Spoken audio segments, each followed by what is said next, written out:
Yo and hello everybody, Mike here, baseball collector. It is Friday and I just got back late last night from a great time. I spent all day Wednesday and Thursday with Ty and Matt and Reed, our team for Chasing Cardboard, and we traveled basically all over Texas to look at a bunch of collections, hit some antique shops, all kinds of great stuff. We got multiple episodes that are going to be in the works for all the stuff that we saw over the last few days.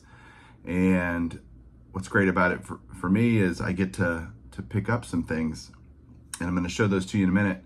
But we just had such a great time and great people that we got to meet. And you're going to meet them in the episodes, but a huge shout out to Ben for just being awesome. And we had so much fun with Ben, with Brent at his shop, and it was just awesome. So, man, I got a lot of cool stuff. I don't know if you can see behind me over here, all of that are sets that I bought. I got 62 tops, complete set, 66, which I think is a partial. I got to look at it, and I'm going to go through I'll tell you about that in a second. 69, partial set, mostly complete set, 71, 72. And so I'm just kind of slowly working back on these sets backwards in time, trying to accumulate them slowly and or quickly if the deal is right and I can just bam, get them. So I'm looking so forward to taking those and going through them and probably using new pages, probably, depending on the condition. I haven't really looked through the pages and the condition of storing them. I've got a bunch of binders ready to go. So that'll be like a very fun process for me and get to see all that. Also got some other stuff that I picked up. So let's flip that around, We'll flip this around. Look at all this. I'll show you what else I got. Hang on. Big card.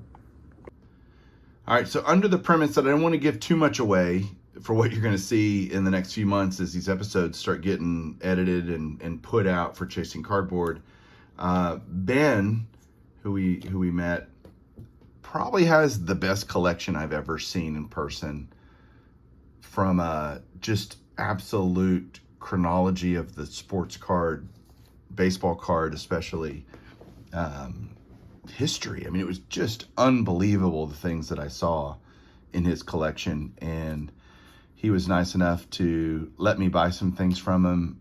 He's kind of shifting gears collecting wise and doing some really cool stuff.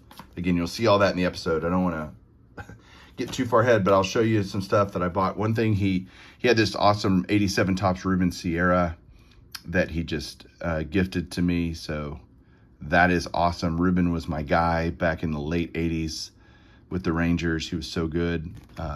So that Ruben auto, he's not an autograph guy per se, but he had some just from different things he had bought over the years.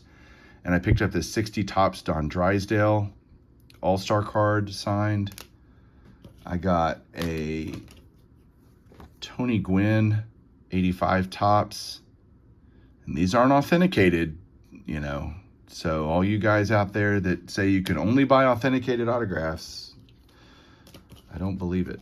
I think you can make a reasonable assessment on your own and hear the story and kind of know the deal, and then you're taking a risk. You're always taking a risk. Even though Ben told me he got this signed himself a long time ago from Mike Schmidt, it's not authenticated, but it looks like a Mike Schmidt. I've seen plenty, and but I am taking a risk. I get it. And then this was the big one, the Kirby Puckett 85 Topps. So likely I will be sending all of these into PSA DNA to get slabbed up. Not necessarily because I'm worried about the authenticity, but because I want them slabbed. I just like them slabbed, especially the rookies and stuff like that. For sure the Puckett's going in. The others I may just keep as they are because I have tons of non-authenticated player era autographs, but I love those, absolutely love those. I bought a couple of slabs from him too.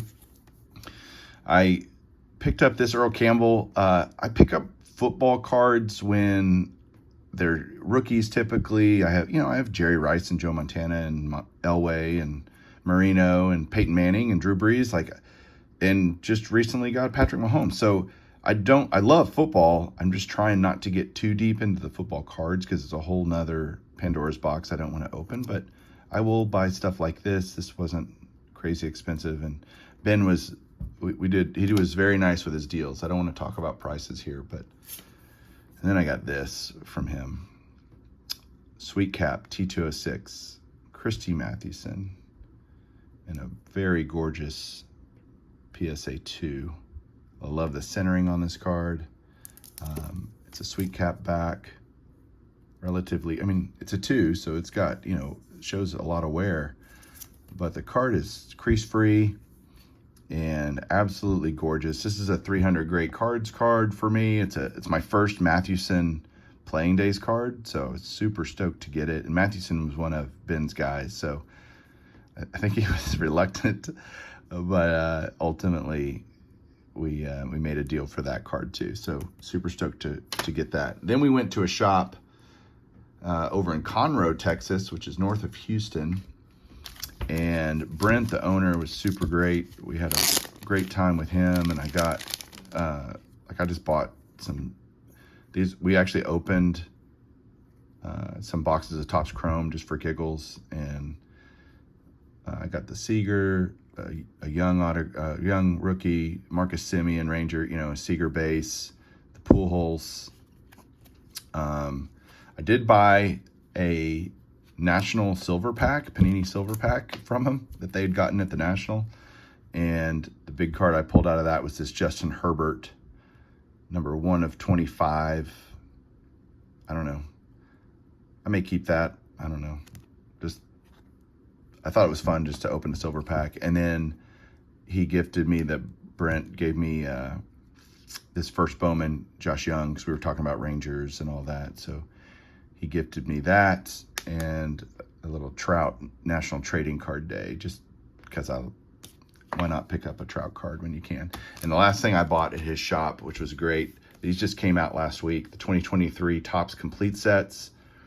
This is the hobby version, so it has the foil board parallels, 5 of those in there, and that's gonna go with my Topps set. So I picked up some vintage sets. I bought a brand new set. I just love having the Topps Complete Sets. Ideally, I'll buy another one of these, and I'll keep one sealed, and I will put another one in a binder. Ultimately, that's kind of the plan on the newer stuff. So yeah, that is it, guys. Had a great time. Look forward to those episodes, guys. They'll be coming out in the next 6 to 8 weeks, something like that. We're working on doing a whole bunch of episodes, kind of just rolling them all out, getting a bunch of content in the cache, as they say, ready to go. So we'll talk to you guys soon. Keep collecting.